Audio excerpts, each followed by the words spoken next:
ভারতের তো বটেই, বিশ্ব ক্রিকেটের অন্যতম সেরা তারকার নাম বিরাট কোহলি, যার নামের সাথে রেকর্ড শব্দটিও যেন সমার্থক। রোববার সেই কোহলি নাম লেখালেন আরও এক কীর্তিতে। নিউজিল্যান্ডের বিপক্ষে 3 ম্যাচের ওয়ানডে সিরিজের প্রথমটিতে বড়দায় মাঠে নামতেই গুরুত্বপূর্ণ এক মাইলফলক ছুঁয়েছেন তিনি। ভারতের সাবেক অধিনায়ক সৌরভ গাঙ্গুলিকে ছাপিয়ে গেলেন বিরাট কোহলি। ভারতের জার্সিতে ওয়ানডে ম্যাচে পঞ্চম ক্রিকেটার হিসেবে সর্বাধিক ম্যাচ খেলার নজির গড়লেন তিনি। এদিন ভারতের হয়ে 309তম ওয়ানডে খেললেন বিরাট কোহলি, যেখানে সৌরভ গাঙ্গুলি তার ক্যারিয়ার শেষ করেছিলেন 308 ম্যাচে। এর ফলে ভারতের ওয়ানডে ইতিহাসে সর্বোচ্চ ম্যাচ খেলার তালিকায় বিরাট কোহলির উপরে রয়েছেন মাত্র 4 জন। তারা হলেন সচিন টেন্ডুলকার 463টি, মহেন্দ্র সিং ধোনি 347টি, রাহুল দ্রাবিড় 340টি এবং মোহাম্মদ আজহারউদ্দিন 334টি। বিরাট কোহলির বর্তমান বয়স 36।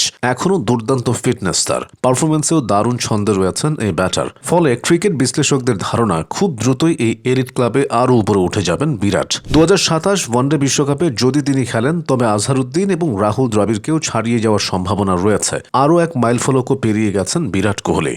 নিউজিল্যান্ডের বিপক্ষে সিরিজ শুরুর আগে তার আন্তর্জাতিক রান 27,975। ফলে ক্রিকেট ইতিহাসে সর্বকালের দ্বিতীয় সর্বাধিক রান সংগ্রাহক হওয়ার সামনে দাঁড়িয়ে রয়েছেন তিনি। কেননা শ্রীলঙ্কান কিংবদন্তি কুমার সাঙ্গাকারাকে ছাড়িয়ে যেতে তার প্রয়োজন আর মাত্র 42 রান। ফলে স্বদেশি কিংবদন্তি সচিন টেন্ডুলকারের পরের জায়গাটি দখল করে নেবেন কিং কোহলি। এদিন 93 রানে আউট হয়ে সেই কীর্তিটি নিজের করে নিয়েছেন তিনি। নিউজিল্যান্ডের বিপক্ষে প্রথম ওয়ানডেতে ম্যাচ জয়ী ইনিংস খেলে আন্তর্জাতিক ক্রিকেটে আরও একটি নতুন ইতিহাস গড়লেন ভারতের তারকা ব্যাটার বিরাট কোহলি। সব ফরম্যাট মিলিয়ে আন্তর্জাতিক ক্রিকেটে দ্বিতীয় সর্বোচ্চ রান সংগ্রাহক এখন তিনি।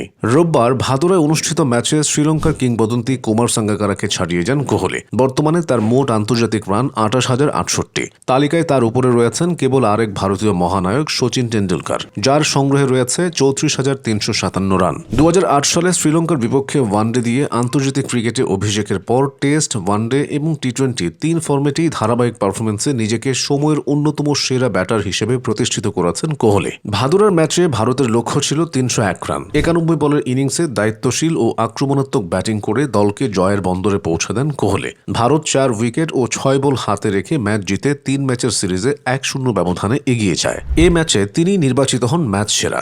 ম্যাচ শেষে কোহলি বলেন, নিজের পুরো যাত্রার দিকে তাকালে এটা স্বপ্ন পূরণের মতোই মনে হয়। আমি জানতাম এখানে পৌঁছাতে হলে কঠোর পরিশ্রম করতে হবে। যা পেয়েছি তার জন্য আমি কৃতজ্ঞ ও গর্বিত। যদিও এই ইনিংসে তার 54তম ওয়ানডে সেঞ্চুরি হয়নি, তবু এটি ছিল তার টানা 5ম ওয়ানডে ইনিংস যেখানে তিনি 50 বা তার বেশি রান করলেন। এর মধ্যে রয়েছে 2টি শতক। মাইলফলক নিয়ে ভাবছেন না জানিয়ে সাবেক ভারতীয় অধিনায়ক বলেন, এই মুহূর্তে আমি শুধু দলের জয়ের কথাই ভাবি। ব্যক্তিগত রেকর্ড এখন আমার মাথায় নেই। নবম ওভারে ওপেনার রোহিত শর্মা 26 রানে আউট হলেও কোহলি রক্ষণাত্মক না হয়ে শুরু থেকেই নিউজিল্যান্ডের বোলারদের উপর চাপ সৃষ্টি করেন। অভিজ্ঞতার কথা তুলে ধরে তিনি জানান, এখন প্রথম 20 বলেই ইনিংসের নিয়ন্ত্রণ নেওয়ার চেষ্টা করেন। বর্তমানে শুধু ওয়ানডে ক্রিকেট খেলছেন কিং কোহলি। টি-20 ও টেস্ট থেকে অবসর নেওয়ার পর তার ভবিষ্যৎ নিয়ে নানা আলোচনা থাকলেও ক্রিকেট বিশ্বের ধারণা 2027 ওয়ানডে বিশ্বকাপে হতে পারে তার শেষ বড় লক্ষ্য।